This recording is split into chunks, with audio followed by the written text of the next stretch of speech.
We celebrate the Barbies of the world. Barbie marketing set to push box office ticket sales over $1 billion. Barbie's marketing campaign blows other Hollywood films out of the water. We celebrate the amazing work that Nike does. Will there ever be another brand as influential as Nike? I mean, Nike. Come on. There's nobody even coming close right now.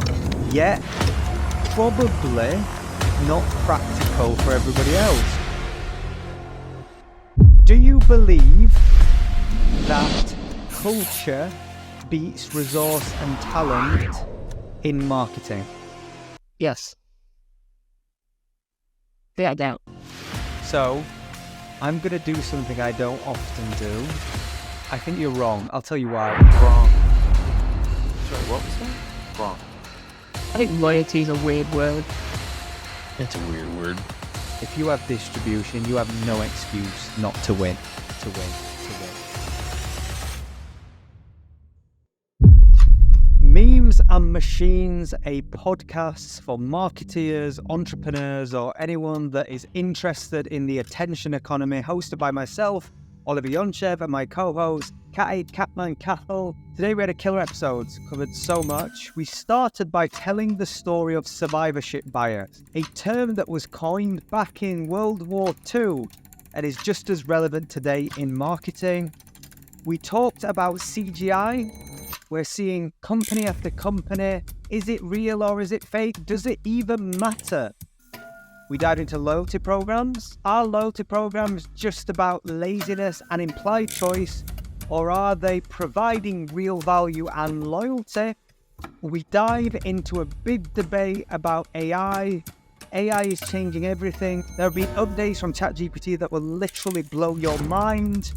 We talk about Instagram broadcast channel. We talk about X charging for users. Is that real or fake? And we conclude by saying what wins, culture or talent in marketing?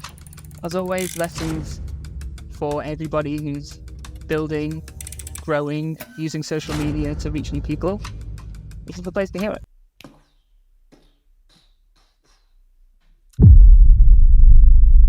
Catman, I usually say, how are you? But you don't sound too good. Yeah, recovering from a very late in the game bout of COVID. So I'm even getting it this late into the Season. pandemic. It's kind of embarrassing. What we're on year 3. So we have a curse that goes on at Flight Story, and we call it Flu Story. It basically takes out the whole office, and we've started the season. Tom, our MD in the consulting team, is out today. We believe with COVID. Hopefully he's okay. But flu season has started. Airborne diseases I didn't think were a match for Catman, but apparently they are. Cool. Well, let's kick off. I'm going to start with a story. You said something a few weeks ago that stuck with me, and it was, people don't often look at the many failures in marketing. And then I'm scrolling down LinkedIn and I see a post. And it was a post about a story that I'm very familiar with, and it was a post about survivorship bias. And basically what's survivorship bias? It was a term that was coined back in World War II when they were looking at the planes and looking to strengthen all the planes that were being shot. So they observed the planes, and everybody looked at where the bullet wounds were and basically said, let's reinforce those areas. And one very smart engineer looked at that and said, well, what about the planes that don't return? We should probably reinforce the areas that don't have bullet wounds, because clearly they're fatal. And I think that's a really good analogy for what we see in marketing all the time, which is we celebrate the Barbies of the world. We celebrate the amazing work that Nike does and so on. Yet, probably not practical for everybody else. Creators do it. Mr. Beast, for example. What are your thoughts on survivorship bias in marketing and business? Yeah, I tweeted something a few weeks ago to the effect of, you don't learn anything practical about marketing by studying Barbie or Mr. Beast videos. And I think which speaks to this, it's, we like to get obsessed with these wins. But I think marketing is so nuanced and so different for each brand. And you're actually much, much better being in the weeds, executing stuff, and from your own insights rather than looking elsewhere. It's very easy to get caught up in obsessing over case studies, looking at what other brands are doing, looking at competitors. Actually, I think you should be doing is deciding on a set of principles, like what are our values, what should our brand be executing towards, and then aggressively experimenting in that direction. And then that's how you start to learn what works for you specifically. Because what I've learned is that it's just so incredibly different, industry per industry, brand by brand. We, for example, we're building a technical product. Don't do any short form video, don't do any reels, don't do any YouTube shorts, don't do any TikTok, which in today's landscape is, sacrilege. Mm-hmm. But we've spent, a lot of time, weeks and weeks trying this stuff out. But we know it doesn't work. We look at the data, it doesn't drive traffic to us. But I think if we were to look at case studies and obsess over what everybody else is doing, we'd probably have a short form video strategy just running in the background now. We'd be wasting time, money, and energy into it without it really giving us much of a return. And so, it's about obsessively knowing what works for you. So on the point of conventional wisdom says every company has to have a short form video strategy, you found it hasn't worked or provided the ROI that you need it to justify the time investment. Would you say that the things that marketeers often preach, these generalisms, are nonsense? What is a generalism like? Yeah, I think there's an industry built around marketing generalisms, right? People have talks to write, and they have case studies to write, and they have content to create. And so I can't sit here and create content around how I grew my very specific brand. I have to generalize it. And so you get a lot of this kind of insight which is directed at marketers, which usually doesn't really necessarily apply to them. It might apply to most people. But yeah, I think I wouldn't say it's all nonsense, but I'd say a lot of the stuff you read is deliberately generalized because then it is reaching more people. Yeah, it's probably like most things in life. You're reaching for the branch that is nearest to you. Mm-hmm. And often in marketing, the industry is built on partnerships and relationships. You have agencies, you have stakeholders, you have business cases. So you're consistently having to evidence and rationalize the work that you're doing. It's really interesting. I had a conversation with one of the team today, and their whole frustration was the fact that they had to evidence every single action to a client. Like they had to prove and case study. And actually, what you're describing about reiterating and testing your way until you get to the right answers is a philosophy or a foundation that is much more likely to build a stronger marketing team overall, or certainly have the knowledge of how to solve any problem. Because I think you're right, the context of the world is always going to change. So for a lot of companies, in your example there, short form video is probably going to provide a great ROI. Lower time commitment to produce content that has the propensity to maybe reach more people. So for most people, that generalism is somewhat true. Yeah. But in the context of what you're specifically trying to achieve, it's not working. And there's something I've always grappled with. Marketing is such a nuanced art, and it's so subjective, and there's so many elements to it. I've always wondered, how do you truly scale great strategy? As in, are there things that we can do that aren't fully bespoke? Obviously, there are methods, and there are some universal truths by category. But maybe I'm seeking a prize that doesn't actually exist. This scalable solution, which is solving business problems through the vehicle of marketing. Maybe it doesn't exist. I think marketing goes through phases, right? Where in the first 2 years of the company's existence, when you're launching something, your marketing has to be excellent, right? It has to it has to do the heavy lifting and compete with brands which have 10 times your resource. So I think that in your first 2 years, you're like removing any process, you're removing any scalability in the to allow for like experimentation, just trying wild things, doing things that don't scale, and then uncovering those like 10x tactics which launch your brand to the world. And that's like phase one. And then as you start to scale as a brand, you can't really scale that. You can't really scale that ingenuity and that brilliance because you need to hire people and distribute the work. And you're not working with people who are perhaps as invested in like the first 5 marketing hires are. And now you've got to, build something which has more rigor and more process. And in order to scale, I think you actually dilute a lot of the creativity you have in that early stages. But that's fine because you're working off the brand equity you've already built. And so marketing, I think in order for marketing to become scalable, what usually happens is the creativity or the ingenuity is diluted.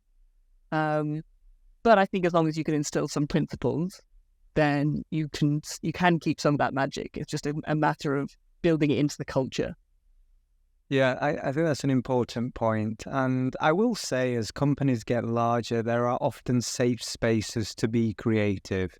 TikTok is a prime example where companies that usually have rigorous process, governance, a lot of brand restrictions, they're allowed to be more playful and arguably more creative, certainly looser with their identity and guidelines and such. I want to segue and get your opinion on something we're seeing daily now. CGI creative. It was really interesting because a couple of weeks ago, I think CGI really reintroduced itself onto the scene with the Maybelline example, and luxury fashion brand after luxury fashion brand followed suit. We saw some other people follow late to the party, not do it so well, some really creative examples. This week, I think I saw a really funny one with Netflix. I think it was a program about sex. I think it was sex education.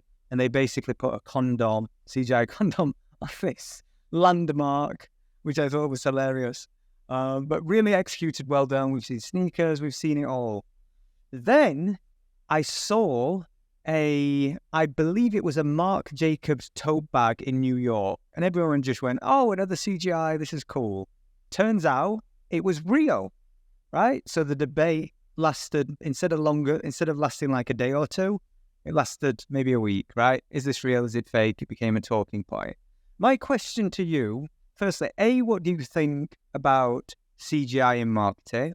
And B, do you think it's really worth doing these crazy expensive activations that maybe a handful of passerbys, and when I say a handful, I'm being hyperbolic, but a lot of people, a very few people in the context of what you spend are going to see that thing. Are they actually worth doing? I think the return of CGI in this current state does feel like a trend. I feel like it's the kind of content that people are going to become familiar with, and it will lose its effectiveness because people are now learning. They see this thing, they immediately understand this is CGI. It's brilliant. It's very smart. It's clever, and it's an incredible way to get a huge amount of media. I'd say I actually think Marc Jacobs doing that was super smart because they flipped the whole narrative on its head. They saw this kind of trend of fake out of home, and they thought, let's come full circle and do it for real. And actually, for Marc Jacobs, I think the brief was probably different. For people like Maybelline, for Netflix, sex education, they're going for pure reach. They're thinking, how can I get this in front of as many people as possible? Marc Jacobs, I believe they did that during New York Fashion Week. And so their goal was, how do we win Fashion Week? How do we make sure that everybody sees this thing? And the answer, therefore, isn't CGI. If you want to win Fashion Week, you have to do it. And actually, the impact of doing it is 10 times more effective on a week like that, where you own the moment and you have thought leaders, you have everybody who is actually working in fashion as seeing this thing and, imprinting on their mind. But I think it's just, the timing was clever. The person who really won CGI was the person who did it first.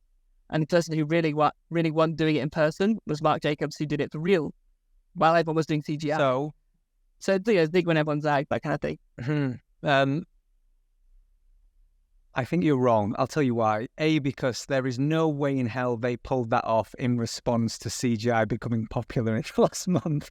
That was planned like 6 months ago. I know, man. That was maybe the comms team in distribution did some clever. It's the retrospective that we always do in marketing. We go, that was genius. That was amazing.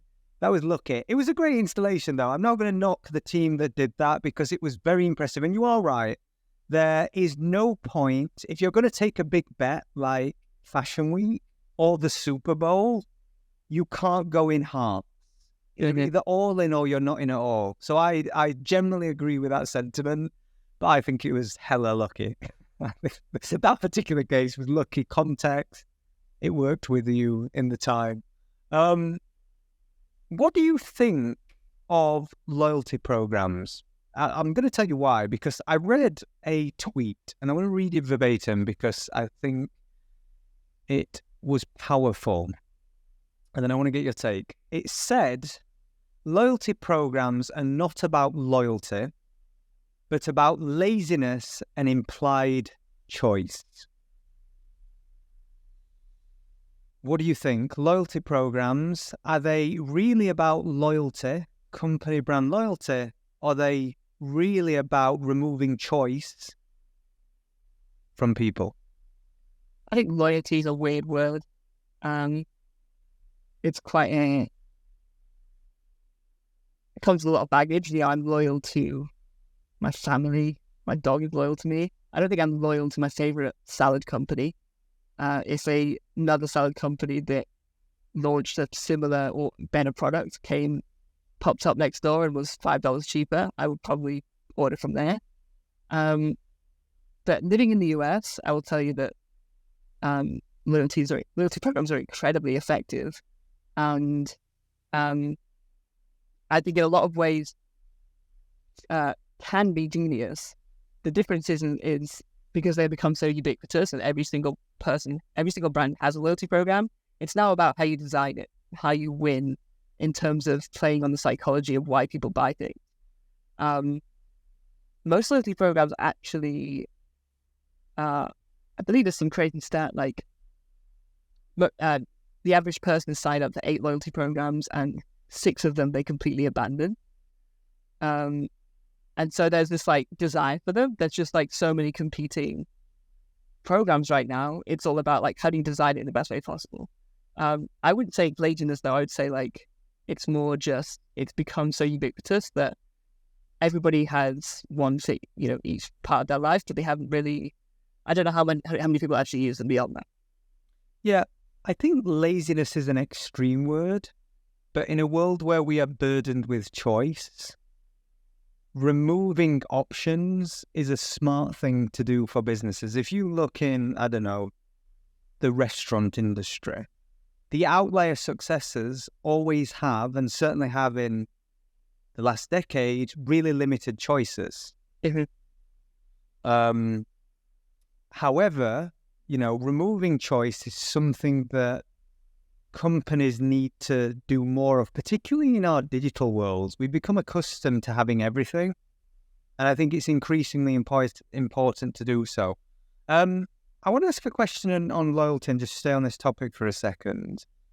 Are there any companies in Web3? Because one of the promises of, and you're right, remove the word for a second, one of the elements of Web3 or the user cases, particularly in the context of NFTs, is the access or the loyalty programs that you can generate.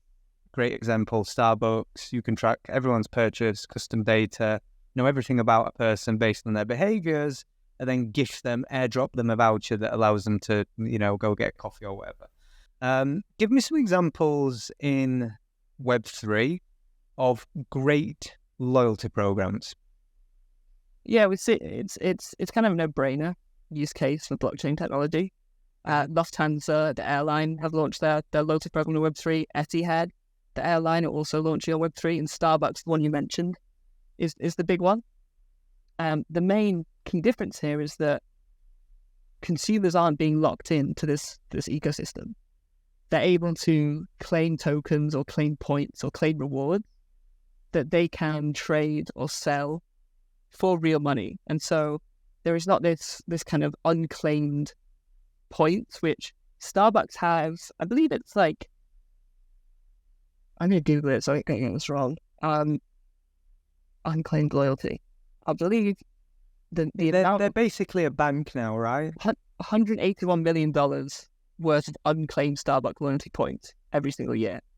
So the consumer is just losing here, and it's not beneficial for the brand either, because the user's still cheated. They see that the loyalty goes unused, or they are unable to really feel the value of it. And so when you have something in Web3, all of a sudden there's this infrastructure underneath your loyalty program, which makes it very easy to handle transactions and handle payments and allow your consumers to trade or sell their loyalty and cash in, essentially.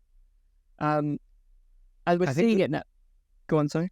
I think the word easy is an exaggeration, but yeah, in principle, easy. Ease? You mean to build? No, I mean easy. There's nothing about Web3 that's easy to the average person. There is today. I mean, the loyalty, if you use Starbucks loyalty program, there's no... all of the blockchain has been abstracted away. So you sign up with your email address or your social login. It behaves like a Web2 app. There's no, blockchain interaction at all. You don't know it uses blockchain. There's no evidence whatsoever it uses blockchain. That's just the technology underneath it that powers it. Starbucks is maybe the exception in the context of they've done it exceptionally well, but they have built the use case. It's not the exception. It's now what Web3 is. It's the standard. Yeah, it's the absolute standard. There's hundreds of these loyalty programs that are now moved to Web3, and none of them could exist if a user had to download a browser extension, remember a seed phrase, lose all their funds. Like, that just wouldn't be possible. So all of this technology is now built. The Web3 onboarding has matured over the last 12 months to allow for this to happen. And yeah, a lot of loyalty programs are now being launched in Web3, and I think airlines, for whatever reason, are the ones really driving it. Okay, I'll concede. Bro, I've been so busy. Just, I'll be honest, I have been down the AI rabbit hole for 6 months. And I mean, have you seen what ChatGPT have launched today, coming out in 2 weeks for ChatGPT for paid users? They've now introduced, so maybe a week ago, they announced that they were integrating natively DALL-E 3, meaning you can now generate images.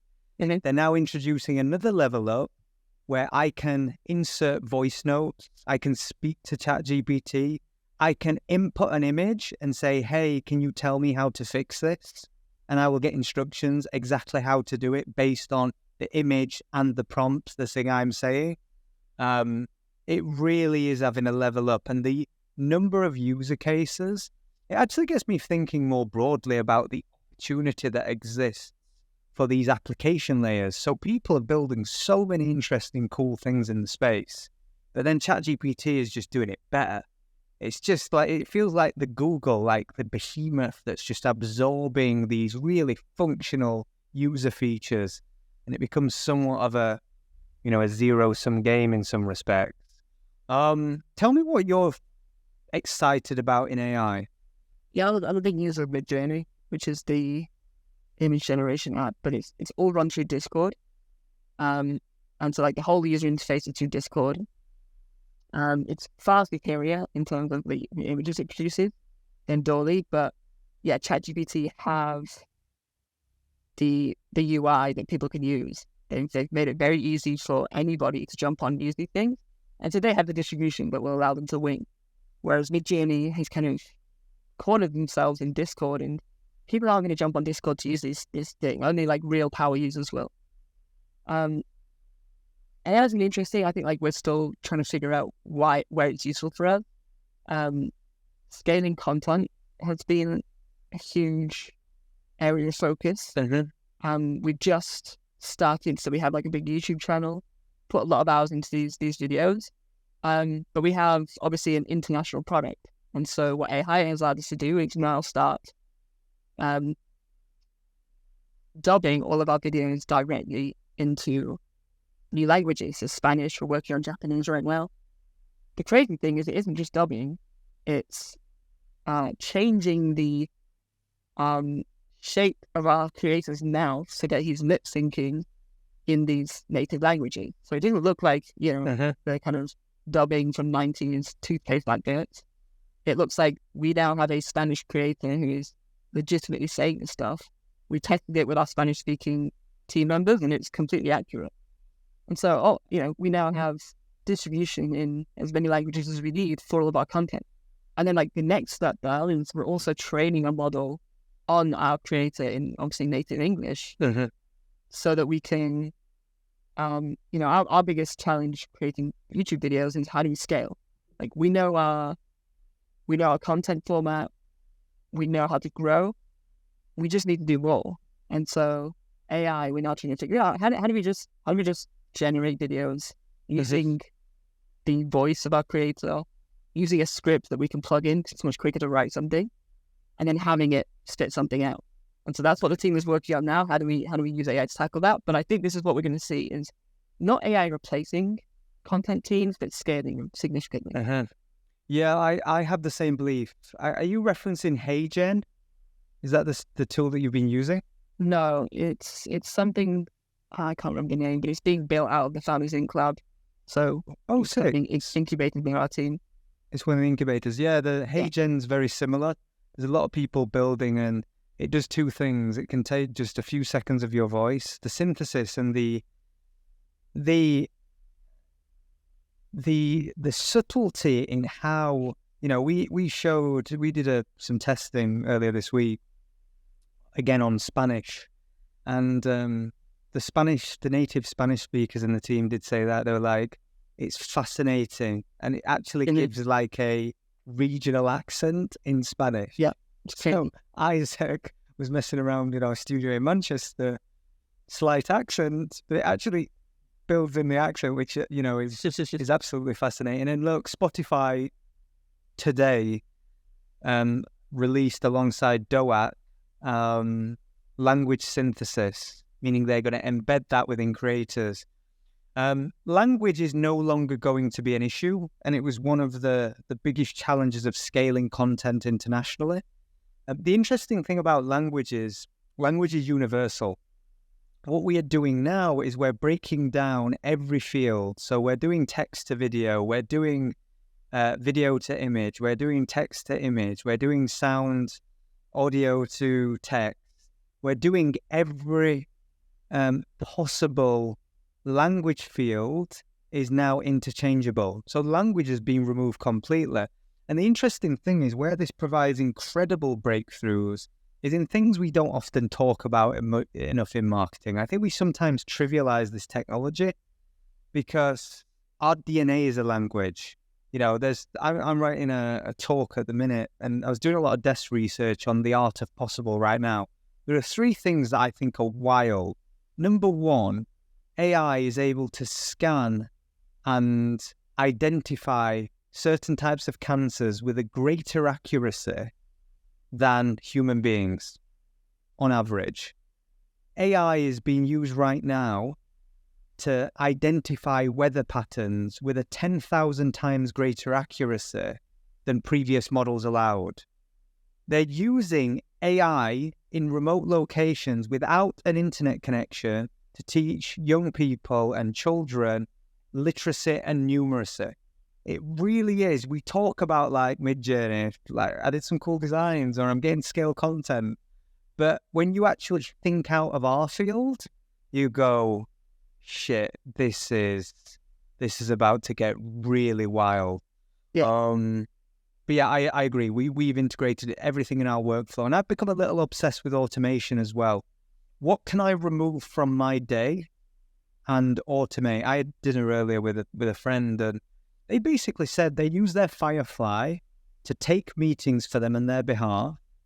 It will then auto-generate a set of notes, a series of notes, and that then auto puts that into Notion, into the task list that then that person will execute. You're basically scaling human potential. So everything you said about content, the ability for a small team to do something only possible by much larger teams, you can extrapolate that across everything. Small teams that are smart and shrewd will be able to do so much more. I think we're going to go through this like crazy productivity paradigm. Agreed. I think like it's very easy for us in marketing to sit and think, oh, how can it, write copy better? How can it create landing pages? It seems a bit trivial to the actual potential of this thing. Bro, the debate came out. The thing I saw more than anything when ChatGPT came out, it was like, homework's finished. I've just done this poem about, in the style of Eminem, about cats. Like, that was the user case. And it reminds me of probably how we first used search. This unique ability to organize the internet, which was wild. If I remember like Ask Jeeves and Yahoo and, the early search engines. But that's how you interacted with it. It was silly things. It wasn't serious. Yeah. But yeah, I think the big difference today with any kind of innovation, particularly one like this, is everything is amplified and accelerated because we have a creator economy. Whenever something breaks, like ChatGPT has just introduced all these amazing new features, you've got people like me and you talking about it and then distributing it. So we're almost in a world now where we talk about the exponential curve, but it's absolutely powered by humanity and the creator economy, which has me thinking. I'm going to segue. I thought I could talk about AI all day. I've been down some rabbit holes. Creator economy. I've seen some interesting user cases of Instagram broadcasting, which is effectively something creators can do now, where you can broadcast to a custom list and give them, special access or unique content. Probably the best user case I saw was from Hollyoaks. I thought it was really interesting.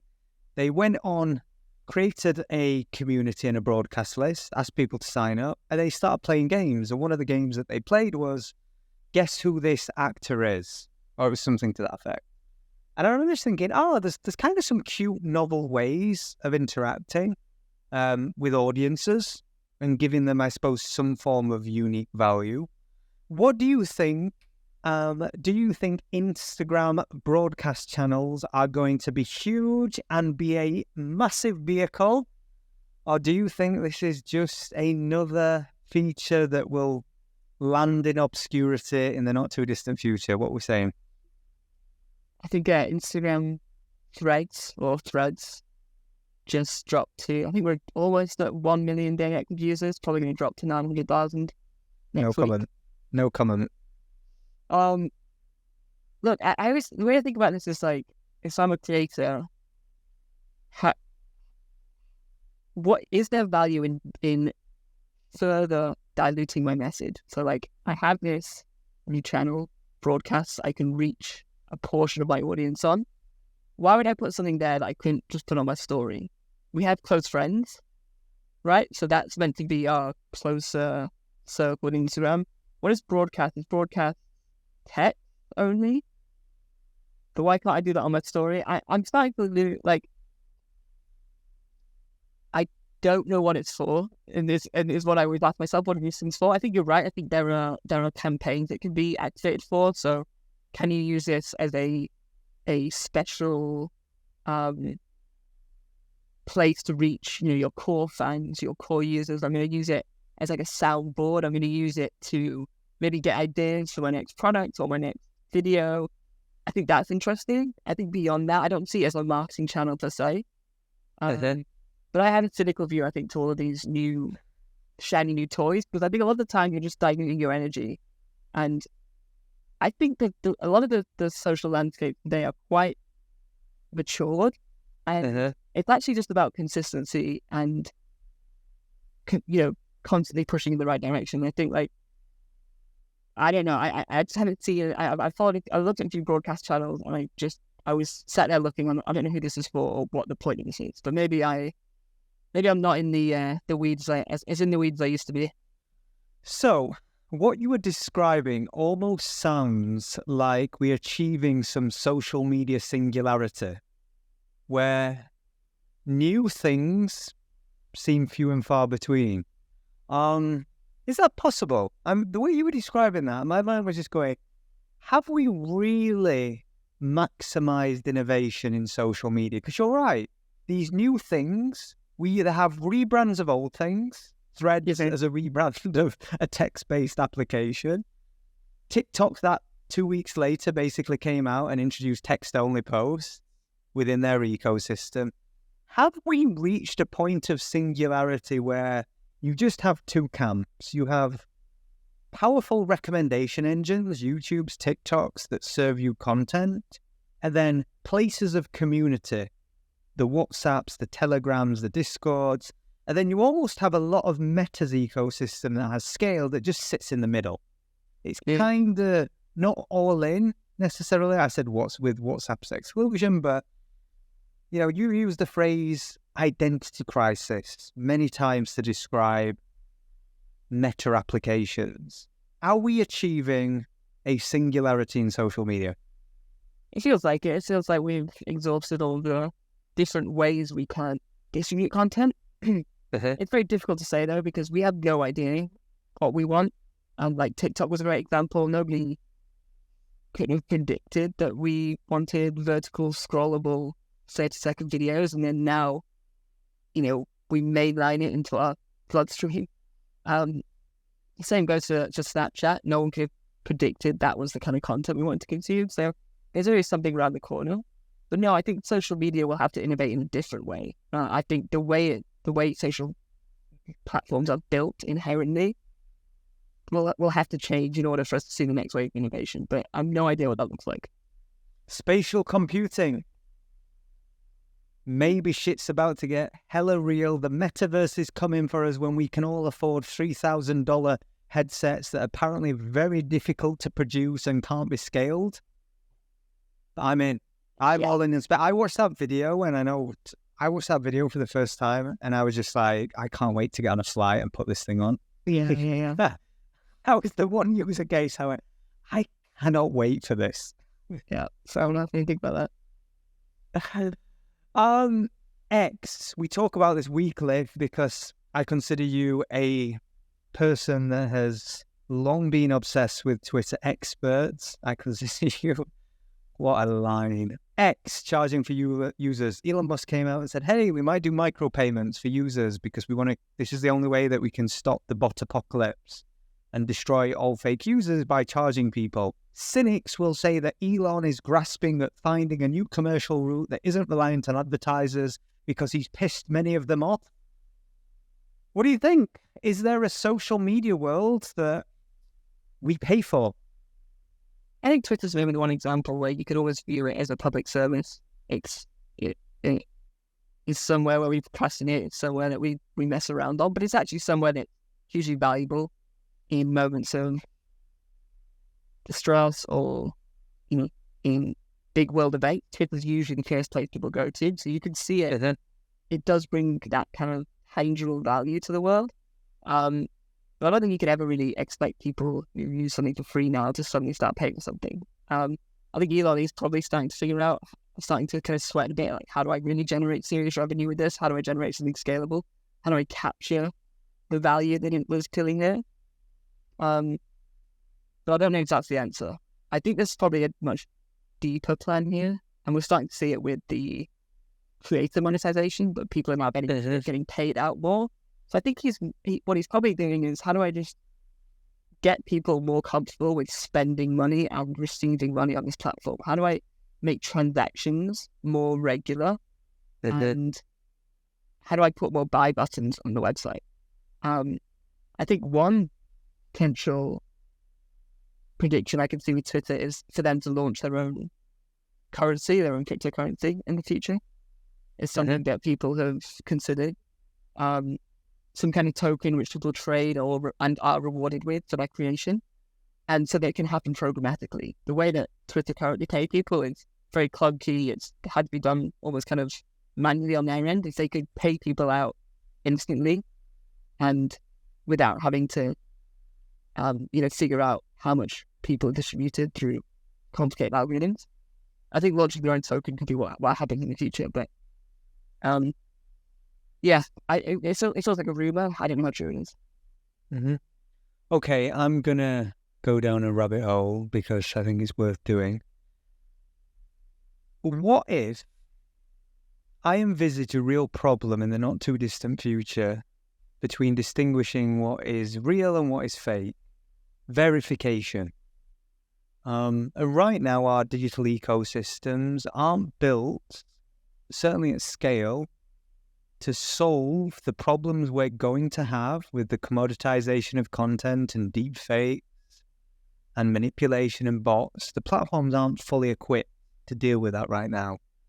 Is there a world where, as a consequence of some nefarious activity between AI, bots, deepfakes, a big world event happens, and actually it's mandated that you have one choice or two choices? You have to verify yourself as a user because the governments treat social platforms somewhat like a utility, like you described?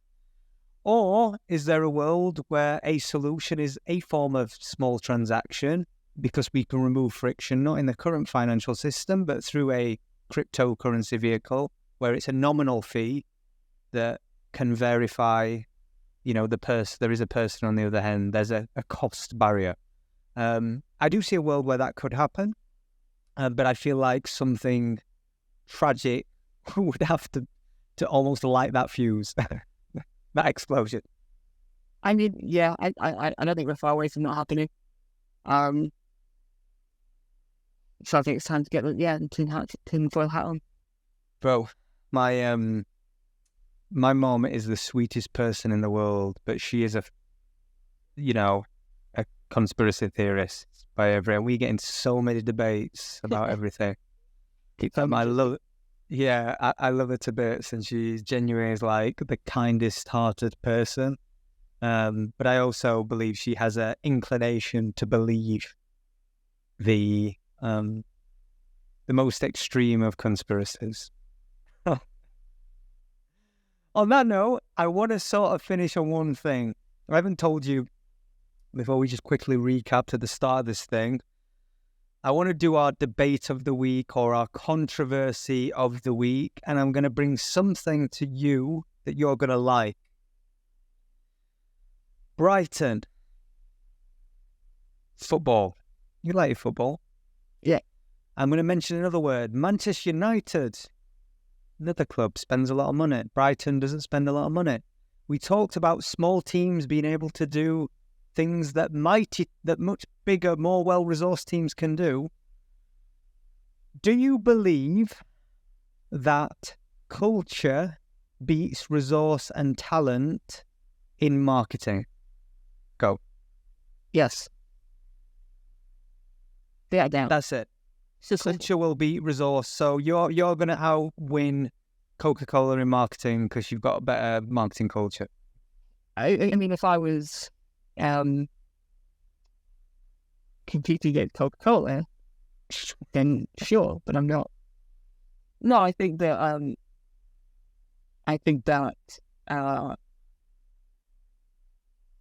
I've seen how huge amount of resource and huge amount of budget can actually kill and dilute marketing, because creativity becomes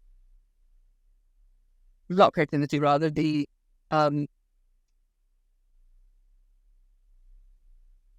object, like what's the word I'm looking for? The responsibility to grow stage build something is suddenly distributed amongst 10, 20 people, and as a result, you start to tick boxes. You start to do things which is easy to scale, right? Mm-hmm. Whereas when you have a small team with a very heavily ingrained culture of experimentation, of creativity, then in my mind, they'll always win, because they'll uncover something that will outperform 100 team members. Marketing today, like, we have the internet, we have scalable growth patterns. We can uncover tactics that can 10x our growth. Mm-hmm. And that's easier to do when you have a smaller amount of people than when you have 100 people you're trying to manage in a content calendar and all this other stuff. Okay, well, I'm going to do something I don't often do. I'm going to sit on the fence. And I'm going to tell you why. I will sit on the fence because I believe culture will beat talent and resource in the majority of cases, right? However, this thing in marketing that I've become obsessed with is just distribution. It's very hard to beat distribution. We were looking at our marketing plans this week, and there's some things coming up within our ecosystem that I'm so excited about. I think our marketing team is producing some of the best work that it ever has, and it's improving. So I'm really proud of what the team have done and what's coming up.